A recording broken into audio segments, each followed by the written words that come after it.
I am going to say something that took me a long time to admit out loud. I don't always show up as the leader that I want to be. I've gotten snarky or emotional. I've caught myself reacting in ways that didn't reflect the leader that I truly am or that I think I am. There's been moments where stress got the best of me and I said something sharper than I should have. Can you relate? See, here's what I've learned from every single one of those moments. My team was always watching, always. I'm Lauren Sweeney, master coach and trainer here at Rise Up For You, and welcome to Rise Up For You TV. Today, we're diving into pillar 3 of the Rise Up Power Up method, and we're going to dive deep into one of the most misunderstood truths in transformational leadership. Your self-management is not just a personal practice. It is your most powerful culture-setting tool. And as we know, when it breaks down, it doesn't stay private. It ripples throughout your team, your organization, and your results. Today's topic, the science of what happens when you lose it and what to do about it. Because none of us want to, quote unquote, lead below the line. There's a great book called 15 Commitments of Conscious Leadership. And I want to give you the neuroscience first because I want you to understand why it's not just a character issue. You see, in our Rise Up For You transformational leadership book, Annetta, our CEO, talks about what she calls the stress connection. You see, when cortisol, the stress hormone, it spikes your prefrontal cortex. And that's the part of the brain that's responsible for logic and planning and self-control. Literally, when that gets spiked, it goes offline. In other words, the more stressed you are, the harder it becomes to manage yourself. Makes sense, right? That means that the moments when leadership demands the most from you, when you feel the most pressure, conflict, uncertainty, and deadlines, those are also the moments when your brain is actually least equipped to respond well. Oh, what do? You have to have intentional self-management practices. Otherwise, stress will run the show. And as we know, stress doesn't make good leadership decisions. I talk about this in the context of the Uber story. Are you ready? See, Travis, he wasn't a bad person with bad intentions. He was a brilliant builder who couldn't manage himself. His lack of emotional self-control, it bled directly into his company culture, and aggression became the norm. And by the time the breaking point came, the damage to the culture, the people, and the reputation of that company was enormous. You see, that's what happens when self-management fails at the very top. Maybe you can relate in your organization.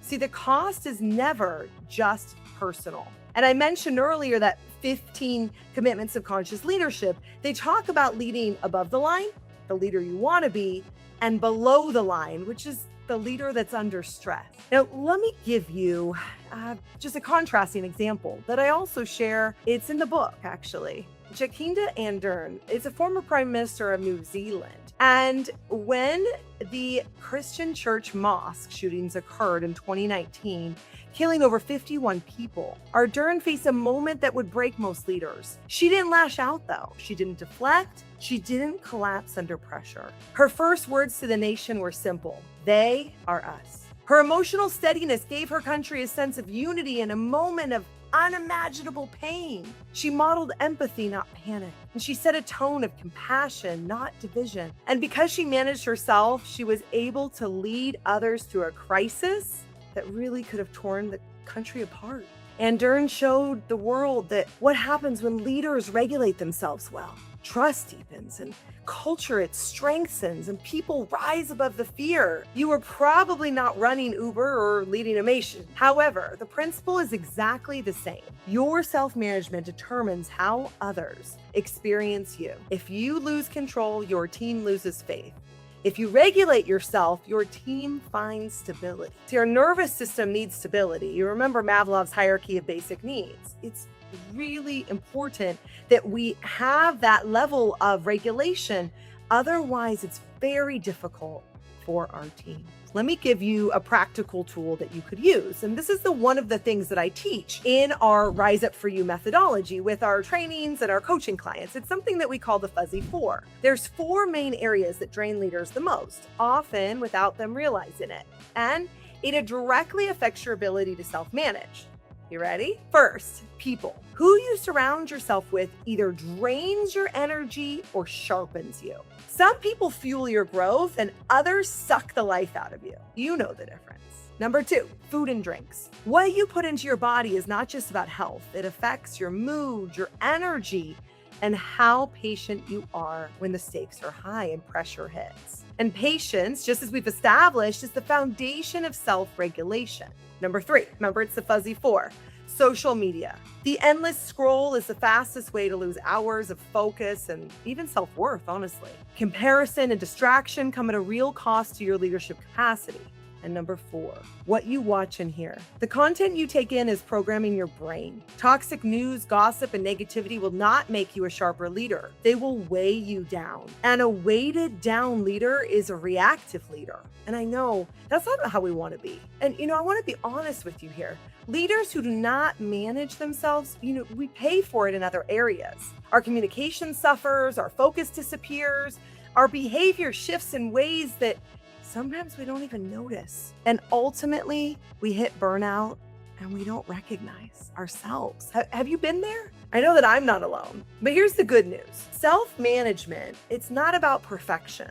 It's really about progress. It's about noticing your triggers, understanding how you typically respond, and deciding, I do not want to lead from this place anymore. So I know I've given you a lot to think about. Out of the fuzzy 4, I want you to put in the comments where you're watching this video, which is the one that you struggle with the most, and or tell somebody on your personal board. Because here's what I want you to take away from this video. And in our Rise Up For You books, we talk about it. Leadership doesn't give you the luxury of being careless with our emotions. We as leaders set the temperature in the room. Every time we regulate ourselves under pressure, we're showing our team what is possible. It's that above the line kind of leadership. And every time we catch ourselves before we snap, before we spiral, before we send an email we regret, we are choosing the culture we want to build. And every time that we don't do that, we are setting a different kind of standard. We are setting a standard that everyone on our team gives them silent permission to operate at a lower level. And I know that that's not what we want. See, self-management is not a soft skill. It's your most powerful culture-setting behavior. And it starts with you every single day. Well, I'm Lauren Sweeney, and it's been my pleasure to spend this time with you. As a master coach and trainer here at Rise Up For You, I said it in the beginning that I've not always shown up as the leader that I want to be. That's okay. As a reminder, it's not about being perfect. The difference is really awareness. And now I can name it and I can own it and I can choose a completely different context next time. That's the work. And if we can't lead ourselves, we're never going to be able to lead others. But when we do the work to regulate and reset and rise, we give everyone around us permission and power to do the same. If this gave you something to think about, share it, subscribe, and I will see you in the next episode of Rise Up For You TV.